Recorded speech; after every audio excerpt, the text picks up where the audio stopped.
Before I start this video, go over and hit the subscribe button. 52% of everybody that watches this channel is not a subscriber. I'd like to change that. I'd like 100% of you guys out there to be subscribers, and then you'll be notified of all of the new videos that I put out, and you can join our family. Exactly. So without further ado, let's get on with this video.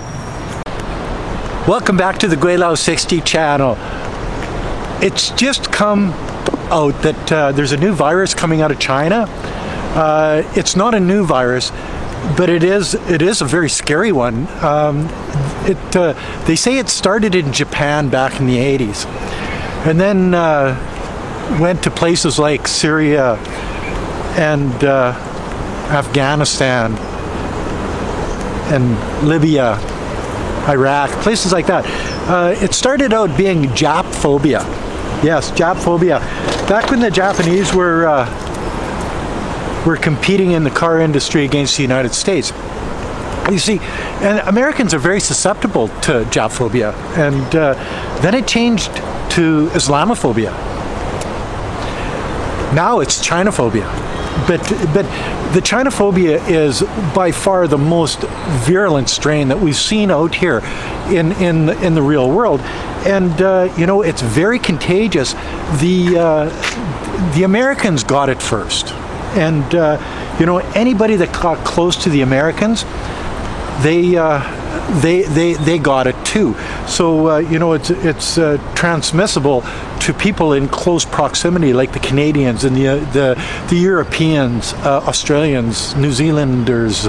All of these people have gotten Chinophobia, and there's really no way to get rid of it, because Chinophobia is based on the idea that China is going to eat their lunch. And you know, basically it's true. You know, the Chinese are building a society that creates competition for the G7, the Western world, the top dogs, as you would have them called in the past. But now that they're sick and they can't, because there is no cure for Chinophobia. It's one of those things that you just can't get rid of. It's sad, but it's true. But you know, as China builds partnerships around the world and gets more influence around the world, gets more economically stable and grows economically, as they build their infrastructure to back up their economic growth, as they educate their people, Chinophobia just gets stronger and stronger and stronger. And now what do they do? Like, how do they deal with Chinophobia? Well, they do name calling. they point their finger and say, how dare these people want to have a life like we have? How dare these people want to better their citizens' lives like the white people, the Western white people? Well, we should be able to do this, but you can't, because you're Chinese, you're Vietnamese, you're Filipino, you're Asian, East Indian, you're all of these different things. But and it's all coming back to this virus called Chinophobia. You know, there are people out there that are immune to Chinophobia, and those are the people like the Indians. They're part of BRICS. Brazil, Russia, South Africa. You know, Chinese, of course, they're immune. They've been immune to Chinophobia because they're Chinese. Exactly. And then there's more people that are becoming immune. They've probably taken you know, one of the shots. Saudi Arabia is one of them. Venezuela is another. You know, a lot of African countries. Egypt is another one that are getting vaccinated for Chinophobia. And I think it's a great thing that you know, the world vaccinates themselves against such a terrible disease.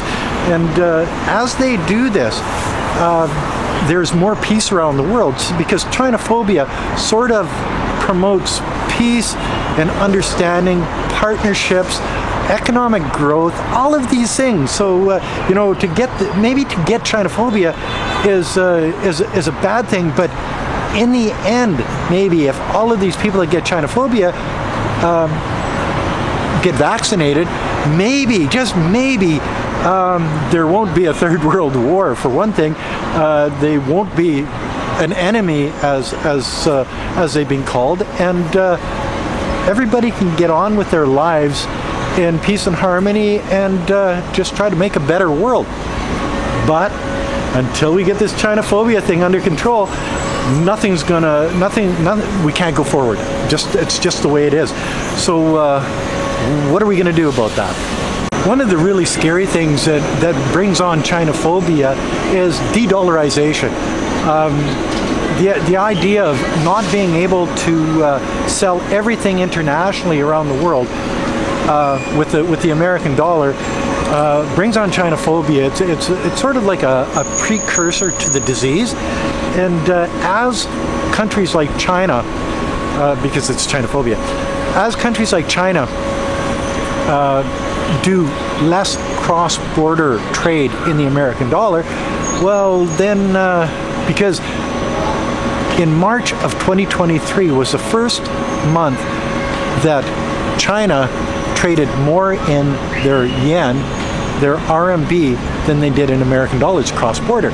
So you're seeing countries like Brazil, you're seeing Saudi Arabia that's looking and saying, well, maybe doing it just with the dollar doesn't work for us. Russia, of course, is dealing in yen and rubles. You know, so there's a lot of countries out there. Venezuela is looking at it, and I think they've already done some of it. But this is part of getting vaccinated.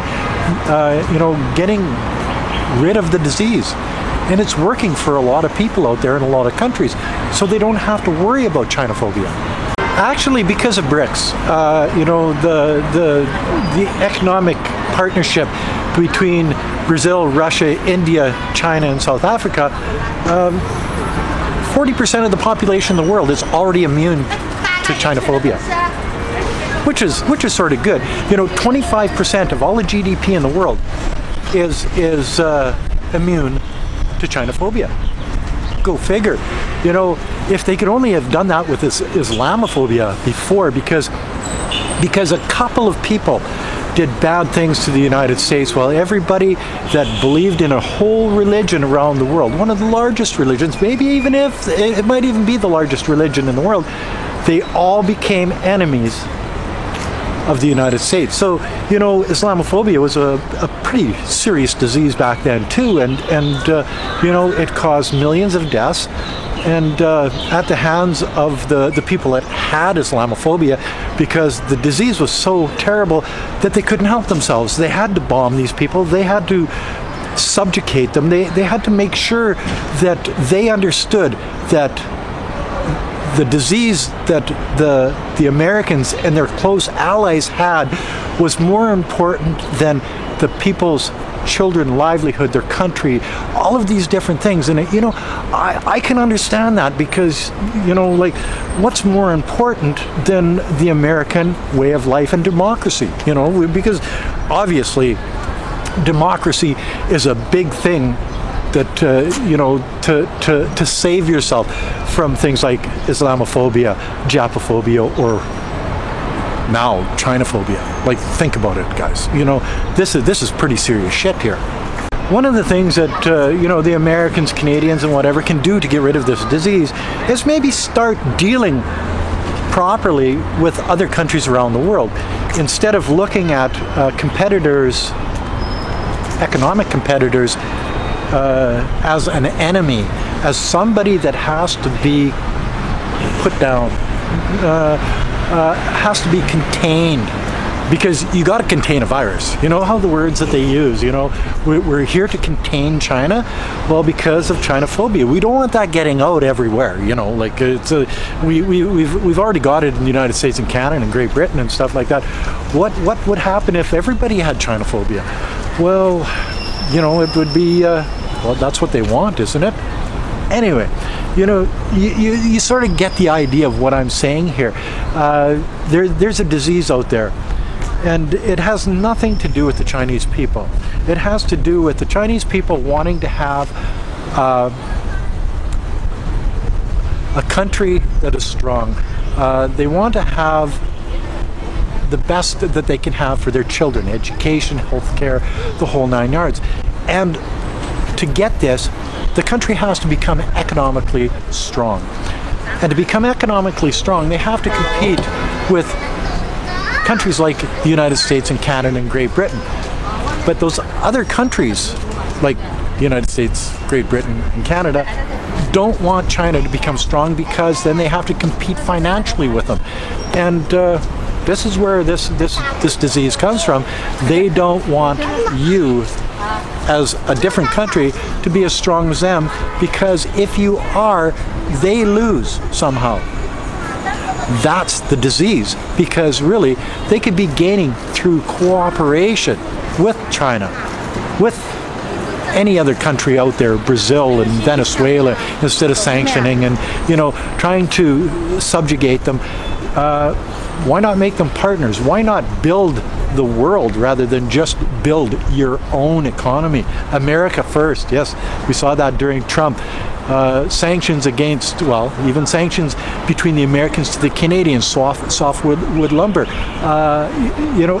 It goes on and on and on. It's not me in China. It's us. When the Americans and the Canadians and the UKers can figure out that to get rid of Chinophobia, they have to think us, not me. Anyway, that's another video from a new complex just around the corner from my place. Upstairs, there's people already living upstairs, but downstairs they haven't got the shops open yet. But all in good time. Anyway, that's another video from Grey Loud 60. If you like this video, it's a little different, but a guy's got to have. I was not drinking beer. Well, maybe a couple. Anyway, if you like this video, as always, like, comment, subscribe. Push that share button. Thanks for watching. Peace out now. Bye now.